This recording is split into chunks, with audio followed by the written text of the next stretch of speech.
Seja muito bem-vindo à nossa Escola Bíblica Online. Nós adotamos a revista Compromisso da Convicção Editora. Estamos no último trimestre do ano de 2024, na lição de número 7, cujo tema é O Filho de Deus e o Novo Concerto. O nosso texto de ouro se encontra em Hebreus, capítulo 8, versículo 6, o qual faço a leitura. Mas agora alcançou ele ministério tanto mais excelente, quanto é mediador de um melhor pacto, o qual está firmado sobre melhores promessas. Nos diz a palavra de Deus. Note que o tema é o Filho de Deus e o novo concerto. Nós, como crentes em Jesus, temos e concebemos o Antigo Testamento como palavra de Deus, e neste nós vimos sobre o antigo pacto ou a antiga aliança.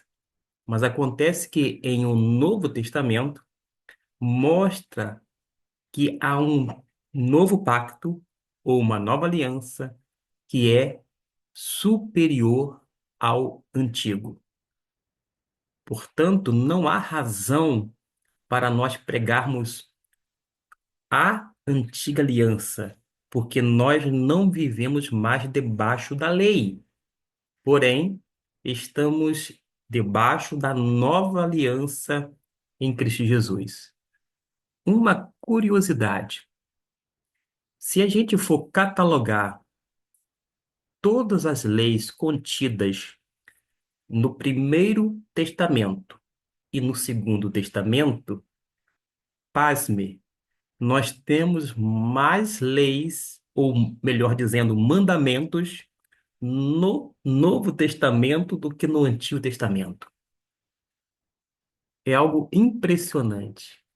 Mesmo vivendo debaixo da graça, nós temos mandamentos os quais precisam ser observados.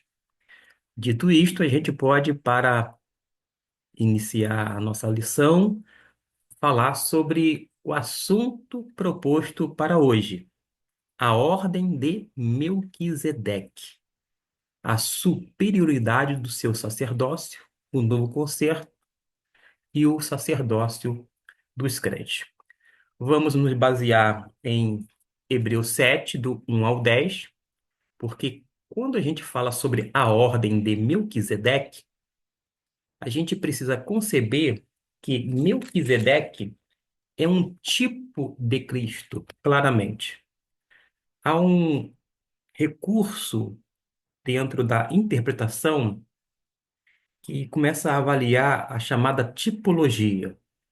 Neste caso, Melquisedeque é um tipo de Cristo. Não que seja a mesma pessoa, mas tem muitas semelhanças, de modo que vai explicitar o outro para que a gente possa fazer esta análise ou esta correlação.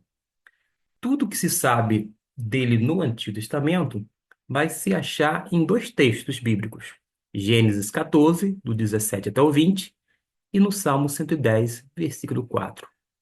Qual é a informação que nós temos sobre Melquisedeque? Primeiro, ele foi um rei, sim, mas também sacerdote. E é a sua ordem sacerdotal que pertence a Cristo. Melquisedeque é meu rei, ou conforme a interpretação do versículo 2, rei de justiça. Isto porque ele era rei de Salém, que é provavelmente a cidade de Jerusalém. Ele foi sacerdote do Deus Altíssimo. A pronúncia aqui é uma transliteração do hebraico que feita fica El Elyon, o qual foi ao encontro de Abraão depois que voltou da derrota que infringiu a Kedor Laomer e seus aliados, apresentando-lhe pão e vinho e abençoando-o em nome do Altíssimo, e que dele recebeu a 10ª parte do despojo que havia conquistado ao inimigo. No mesmo versículo 2, o autor diz: E deu-lhe também Abraão o dízimo de tudo. Seu nome significa, primeiramente, Rei de Justiça, e também Rei de Salém, que é Rei de Paz. Primeiro se interpreta Rei de Justiça, depois também é Rei de Salém, ou seja, Rei da Paz. Justiça e paz, a gente observa que estão presentes na pessoa de Cristo. Quando refere-se à entrega dos dízimos, Melquisedeque é rei da justiça e, como soberano, rei da paz. A vida e a obra de Melquisedeque apontam para Cristo Jesus. E a importância desse personagem real, bíblico, que foi Melquisedeque, é porque está sinalizando para a pessoa bendita de Cristo Jesus. Quando a gente olha para o versículo 3, há uma frase: sem pai, sem mãe, sem genealogia, não tem descendência, não tendo princípio de dias nem de fim de vida. Ou seja, não tem nada que fale sobre os seus, digamos, ancestrais, nem tampouco sobre depois da morte, e a partir da morte, o que sucedeu, não tem nada relacionado a ele. E por isso, há um consenso entre os estudiosos que isto não quer dizer que ele não tenha nascido. Ele não era um fantasma, ele não era uma alma penada, como se diz no popular.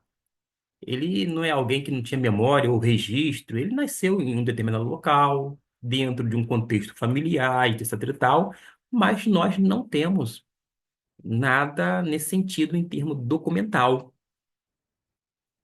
Viera, não se sabia de onde, ninguém sabia para onde se fora. Na verdade, o texto de Hebreus segue o de Gênesis, ou seja, silencia o resto. Sobre esse tipo de silêncio, a gente precisa aprender com a Bíblia. Tipo, quando a Bíblia fala, a gente anuncia a mensagem divina. Mas quando a Bíblia se cala, ou seja, não fala nada sobre determinado assunto, a gente deveria ficar de bico fechado ou de boca calada. Mas nós temos sempre a impressão que somos mais sábios do que o Espírito Santo, que com o nosso achismo e que as nossas opiniões são muito importantes e começamos a falar um monte de coisa sobre aquilo que necessariamente não tem nenhuma fundamentação, não passando de meros achismos, pensamentos que são ilações humanas. Porém, a gente precisa entender que aquilo que é realmente importante está devidamente registrado na palavra de Deus, de modo que nós não precisamos, em absoluto, nos dirigir aos chamados profetas odiernos, atrás de profecia, de revelações, de visões, de sonhos, nada disto. Por quê? A Bíblia Sagrada tem tudo aquilo que nós precisamos. Tudo aquilo que Deus desejou e foi da intenção dele revelar aos homens, já o fez através dos escritores bíblicos, sob a direção do Espírito Santo. E a Bíblia nos basta. A Bíblia nos é suficiente. Não há nenhuma necessidade de revelação fora das Escrituras, além do que a Bíblia é inerrante, infalível, perfeita e é, sem dúvida alguma, a nossa única regra de fé e conduta. Agora, o que é importante saber a respeito, ou a relação que tem de Melquisedeque com Jesus, já que nós não temos muitas informações sobre Melquisedeque?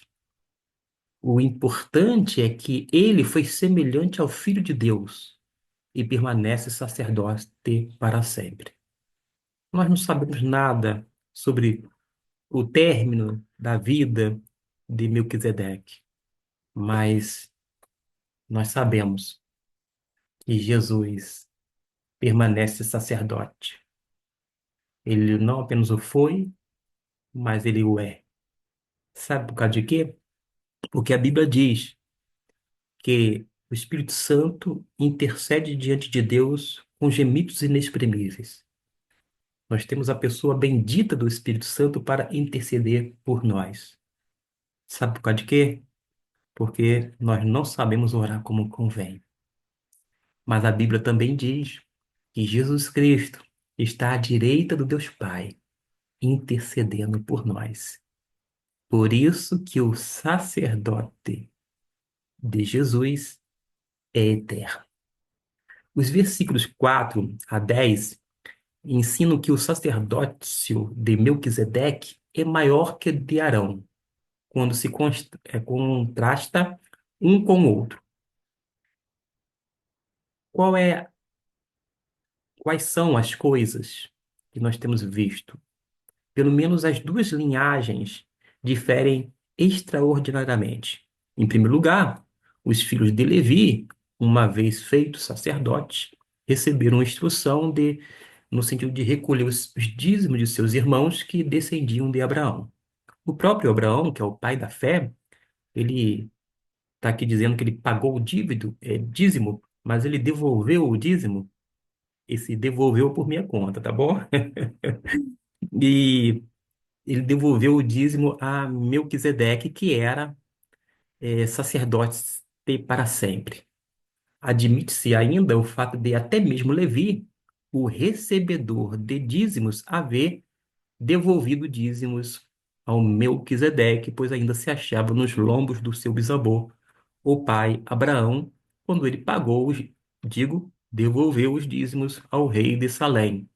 E, semelhantemente, Melquisedeque lhe abençoou, né? Abençoou Abraão e a linhagem de Arão, e essa bênção provava a superioridade de Melquisedeque, visto que sempre o menor é abençoado pelo maior. Mas acontece que entre Melquisedeque e Arão, certamente Melquisedeque é superior, mas ele não é superior a Cristo Jesus, porque Jesus é um ser supremo. Jesus é maior do que tudo e todos. Jesus é superior, inclusive, a Melquisedeque. E o outro aspecto que nós vamos tratar é justamente sobre a superioridade do sacerdócio de Melquisedeque. A gente sabe que a lei não salva, mas a lei aponta para a nossa natureza pecaminosa. Desde que viemos ao mundo, nós sabemos por experiência própria que temos uma natureza pecaminosa. O pecado é latente na nossa alma. A gente sempre está inclinado para fazer as coisas erradas. E as coisas certas, ufa, é um sacrifício, é uma luta por conta dessa natureza pecaminosa que nos leva a cometer pecados. Nós somos pecadores porque temos essa natureza pecaminosa. E é esta que vai gerar essas ações pecaminosas. Mostra que nós somos incapazes de salvar-nos, até porque homem nenhum pode salvar a si mesmo, tampouco as outras pessoas. Mas quem é que pode salvar o homem? Somente um ser superior, transcendental. Somente Deus pode salvar o homem, por isso que Jesus nos salvou perfeitamente. Porque, embora tenha assumido a forma humana, sendo 100% homem, ou completamente homem, porém sem essa natureza pecaminosa, ele tinha na sua pessoa uma outra natureza, porque Jesus é um ser humano jamais visto. Ele tem duas naturezas e não uma como nós. A outra natureza era divina. E por ser Deus, o tempo todo, inteiro, ele pôde nos salvar perfeitamente ou ainda completamente. Mas sobre o sacerdócio levítico, o autor vai declarar que ele não nos torna perfeitos, porque o próprio Levi, de onde descendeu Arão, era imperfeito. A gente observa isto não apenas quando lemos o Antigo Testamento, mas até mesmo quando a gente analisa a sociedade na qual vivemos. Há esse resquício de imperfeição, há essa necessidade por algo maior capaz de nos salvar, quer de nós mesmos, quer dos outros homens, mas, sobretudo, em relação à questão relacionada à eternidade, com Deus ou sem Deus. E o Senhor Jesus é o nosso sacerdote. Em que sentido? Ele é o nosso mediador. Havia uma separação tal por conta do pecado, porque o pecado é uma afronta contra a santidade de Deus. A ideia é como se o homem virasse ou desse as costas para Deus e torna-se o estado de inimizade, mas através de Cristo Jesus, que faz essa ponte, essa ligação, o homem passa passa a ser amigo de Deus, ou seja, tornar a ter uma ação ou relação que eu vou chamar de reconciliadora. E é Jesus que faz esse papel como mediador. E desta maneira, Jesus vai manifestar o seu sacerdócio segundo a ordem de Melquisedeque. É isto que nos diz a palavra de Deus. Porque no capítulo 7, no versículo 11, olha o que nos diz. De sorte que, se a perfeição fosse pelo sacerdócio levítico, pois sobre este o povo recebeu a lei, que necessidade havia ainda de que o outro sacerdócio se levantasse, segundo a ordem de Melquisedeque, e que não fosse contado segundo a ordem de Arão. Por isso que a gente vê justamente esta necessidade de Cristo Jesus ter morrido na cruz do Calvário por nós, porque Jesus é superior justamente a Melquisedeque.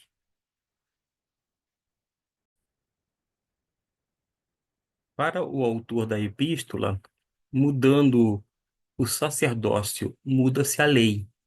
E a lei mosaica e o sacerdócio levítico são incapazes de salvar o homem. O sacerdócio levítico era temporal, enquanto o sacerdócio de Cristo é eterno. E há suficiência na pessoa e na obra de Cristo. Ele deve ser tudo em nós. É o que nos diz a carta de Paulo aos Colossenses, quando ele, no capítulo 3, eu vou fazer a leitura, ele nos diz a seguinte coisa: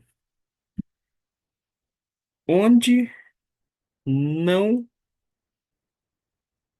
onde não há grego, nem judeu, circuncisão, nem incircuncisão, bárbaro, cita, escravo ou livre, mas Cristo é tudo em todos. Ou seja, ele vai mostrar que Cristo é tudo em todos.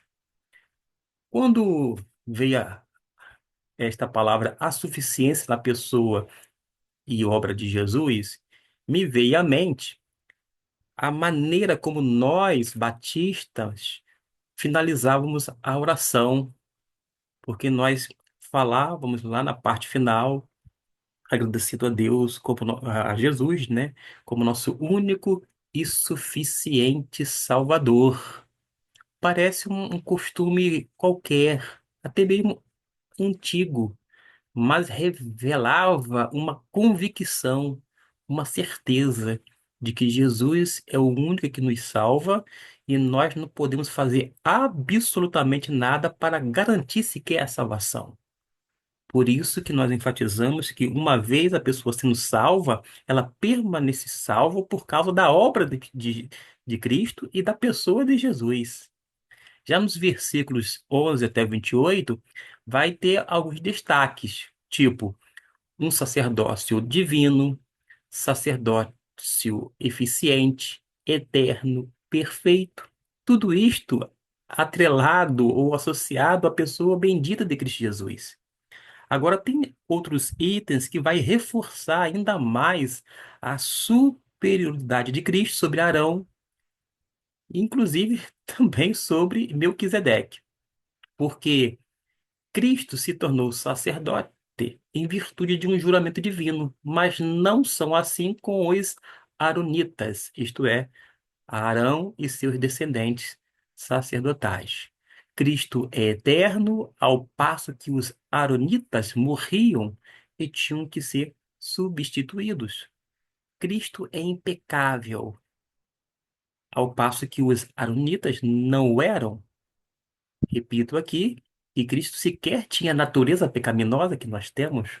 Nesse sentido, Jesus é um ser humano extraordinário, singular, jamais visto na face da terra. E não é à toa que ele é diferenciado numa só pessoa, duas naturezas, a humana e a divina. As funções sacerdotais de Cristo envolvem realidades celestiais, mas a dos aronitas dizem respeito somente a símbolos terrenais. Cristo ofereceu-se a si mesmo voluntariamente como um sacrifício que jamais precisará ser repetido, ao passo que as repetitivas ofertas de animais desmascaram a sua ineficácia, pois animais inferiores não podem tirar nossos pecados. E o próprio Antigo Testamento, escrito durante o período do sacerdócio arônico, predizia que viria uma nova aliança. Desta maneira, tornaria-se obsoleto o antigo pacto, segundo no qual funcionava o sacerdócio arônico. Vale a pena ler o capítulo 31 de Jeremias, versículo 31 até o 34, que nos diz o seguinte, justamente sobre o novo pacto. Eis que os dias vêm, diz o Senhor, em que eu farei um pacto novo com a casa de Israel e com a casa de Judá, não conforme o pacto que fiz com seus pais no dia em que os tomei pela mão para os tirar da terra do Egito. Esse meu pacto que eles invalidaram, apesar de eu os haver desposado, diz o Senhor, mas este é o pacto que farei com a casa de Israel depois daqueles dias, diz o Senhor. Porei a minha lei no seu interior e a escreverei no seu coração, e eu serei o seu Deus, e eles serão o meu povo. E não ensinarão mais cada um a seu próximo, nem cada um a seu irmão, dizendo: Conheci ao Senhor, porque todos me conhecerão, desde o menor deles até o maior, diz o Senhor, pois lhes perdoarei a sua iniquidade e não me lembrarei mais dos seus pecados. Coisa maravilhosa, numa referência à leitura da palavra de Deus. E considerando que o sacrifício de Cristo Jesus é eterno, esta palavra é uma das favoritas desta epístola, porque fala sobre salvação eterna, fala sobre juízo eterno, espírito eterno, herança eterno, conserto eterno. E é também uma das palavras favoritas do Evangelho de João. Em Cristo, nosso sumo sacerdote eterno, temos a garantia da salvação. Quero sugerir para você que me acompanha a leitura de Romanos, capítulo 8, versículo 38 e 39. Após a leitura destes versículos, a gente vai para o nosso próximo tópico, mas no outro vídeo. porque eu vou dividi-lo em duas partes, a lição de número 7. Até a nossa segunda parte, que será postada provavelmente no dia seguinte a esta postagem. Deus abençoe e até lá.